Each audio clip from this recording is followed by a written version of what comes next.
इंसदाद दहशतगर्दी अदालत ने एयरपोर्ट के करीब चीनी कार्रवाई पर हमला केस में मफरूर मुलजमान के नाकाबिल ज़मानत वारंट गिरफ्तारी जारी कर दी गई। मुलजमान कलदम BLA जावेद और गुलनिसा अदालत में पेश हुए, जबकि हमले के मास्टरमाइंड कलदम BLA के बशीर बलोच और अब्दुर्रहमान के बलोचिस्तान में रुपोश होने का इंकशाफ हुआ है।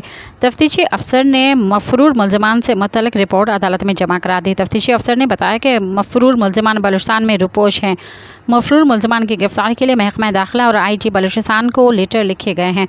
दोनों महकमों को मफरूर मुलजमान की गिरफ्तारी के लिए इक़दामात करने की सिफारिश की गई है। अदालत ने आइंदा समात पर मफरूर मुलजमान को गिरफ्तार करके पेश करने का हुक्म देते हुए मुलजमान को मुकदमे के नक़ूल फराहम करने और CCTV फुटेजेस फराहम करने की दरख्वास्त पर फैसला महफूज कर लिया है, जबकि समात मुलतवी कर दी गई। सब्सक्राइब कयो अवामी न्यूज़ HD के ताज़ा तरीन ख़बरुन ला ॾिसंदा रहो अवामी न्यूज़ HD।